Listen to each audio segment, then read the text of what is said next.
Bienvenue sur Edimof. Aujourd'hui donc nous allons tenter de répondre dans cette vidéo à la question de savoir est-ce que l'être qui est apparu à Saul et à la féticheuse était un mauvais esprit ou est-ce que c'était le prophète Samuel lui-même?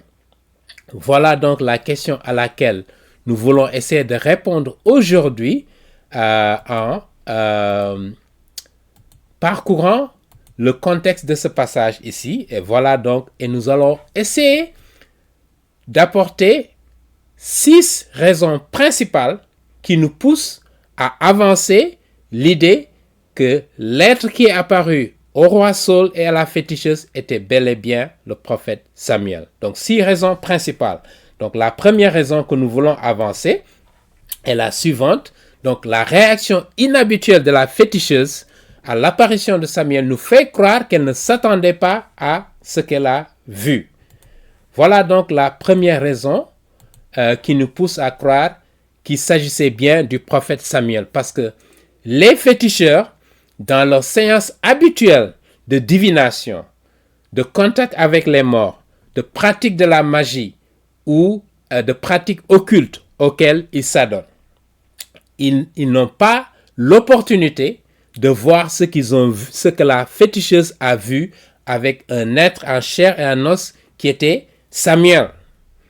Parce que justement, les mauvais esprits n'ont pas la capacité de se présenter comme Samuel s'est présenté ici dans cet exemple. Pourquoi? Parce qu'ils ne peuvent le faire que si Dieu l'Éternel les a autorisés à le faire. Nous voyons en fait, lorsque nous parcourons l'ensemble de la Bible, dans l'Ancien Testament, par exemple, dans le chapitre 18 de la Genèse, on voit l'apparition de 3 anges. D'accord? Et ça, c'est des bons anges, c'est des bons esprits. D'accord? Pas des mauvais esprits. L'un d'entre eux était Jésus-Christ lui-même. Et au chapitre 19, les 2 anges sont allés à Sodome et à Gomorrhe pour préparer leur destruction. Et ils sont apparus comme des êtres humains. Ils ont communiqué à d'autres. Nous voyons également Jacob a vu des anges. Des anges lui sont apparus. Si vous prenez un autre, le prophète Daniel, dans ses apparitions, il a rencontré des anges, d'accord, qui peuvent apparaître sous différentes formes. Nous voyons également Zacharie, Gédéon, etc., à qui des anges sont apparus dans l'Ancien Testament. Et si nous prenons le Nouveau Testament, Zacharie, le père de Jean-Baptiste, un ange lui est apparu pour lui annoncer la naissance de son fils.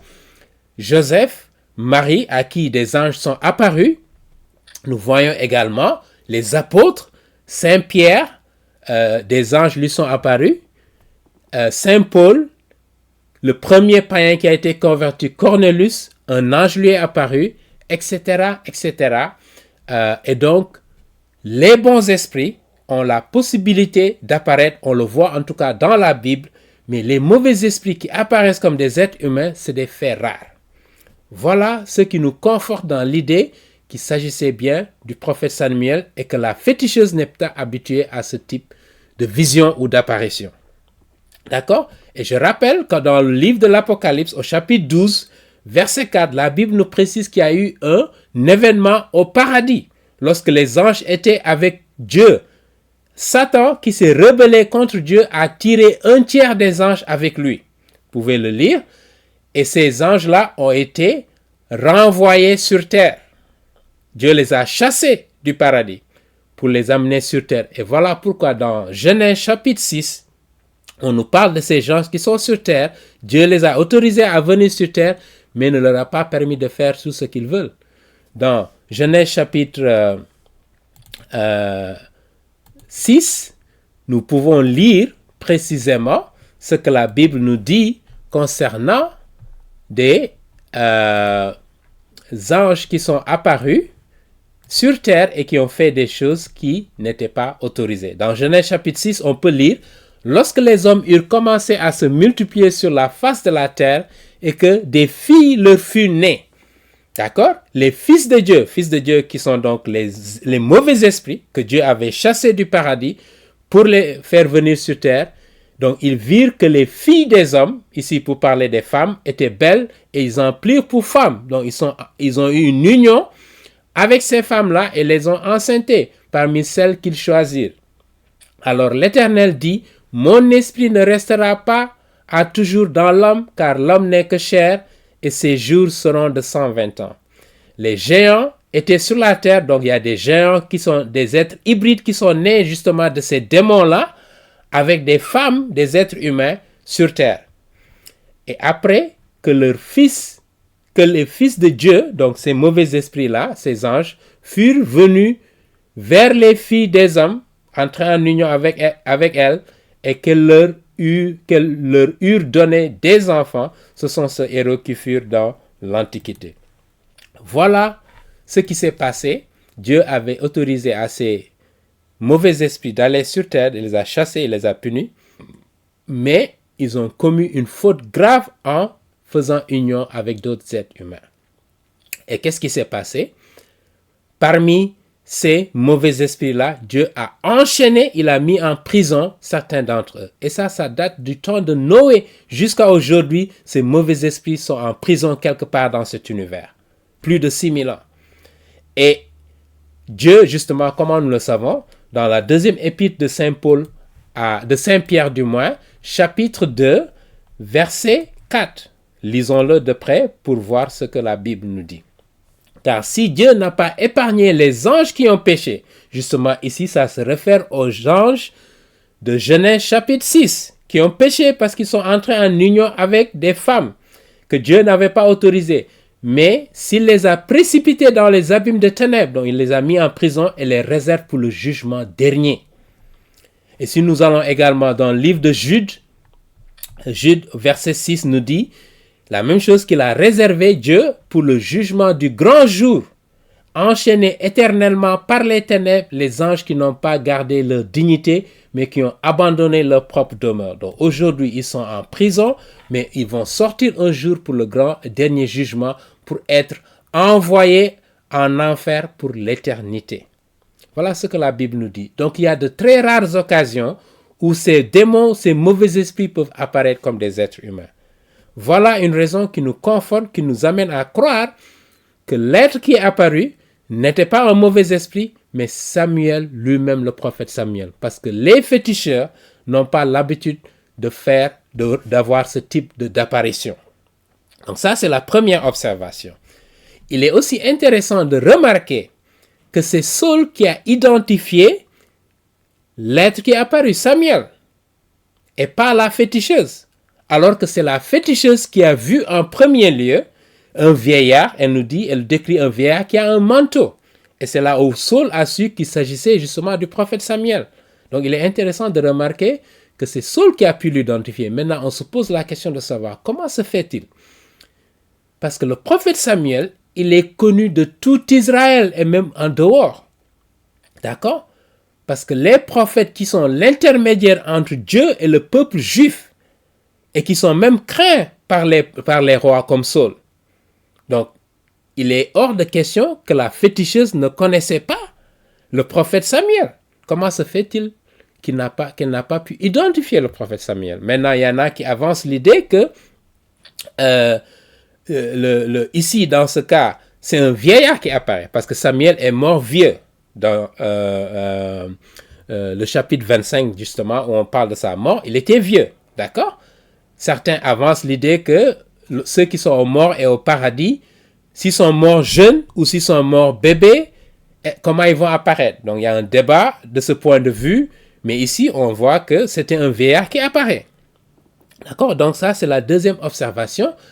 Et le prophète Samuel, qui était le dernier juge, rappelez-vous dans le livre des juges en Israël, les juges en fait c'était des leaders politiques et militaires, d'accord? Qui ont dirigé Israël, qui ont remporté des victoires pour préserver les territoires que Dieu leur avait donnés lorsqu'ils sont entrés dans la terre promise. Donc pendant 450 ans, il y avait des juges.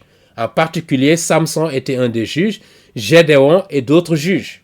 D'accord? Et on nous dit que Samuel, dans le livre des Actes des Apôtres, chapitre 13, verset 20, on nous dit que Samuel était le dernier juge. Donc après 450 ans, il est arrivé. D'accord? Donc pour dire que il est étonnant quand même que la féticheuse n'a pas pu identifier le prophète Samuel parce qu'il était connu de tout Israël.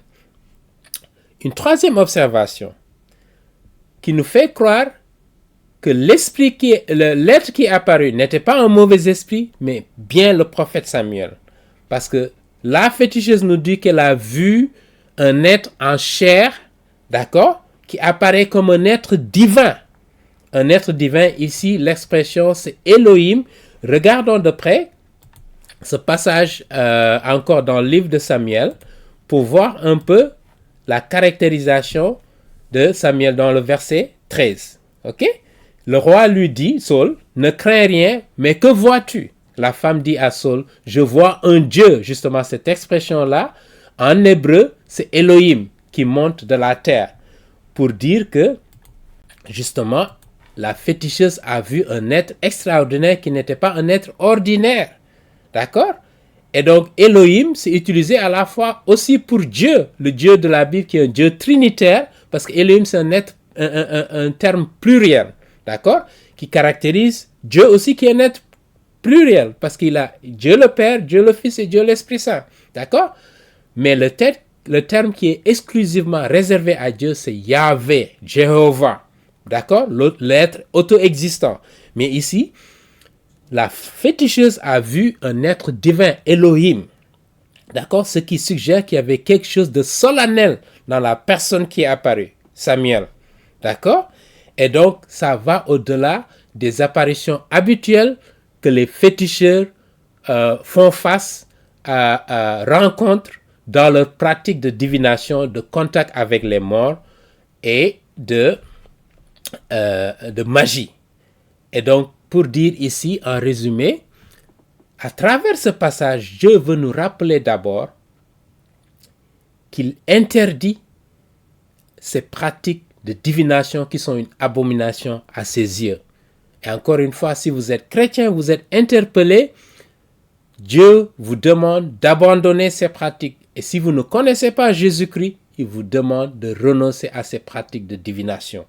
Si vous voulez avoir une communion avec l'Éternel, et lorsque vous quittez cette terre, allez au paradis. Dieu nous rappelle que si vous continuez dans ce type de pratique, vous serez séparés de l'Éternel pour l'éternité.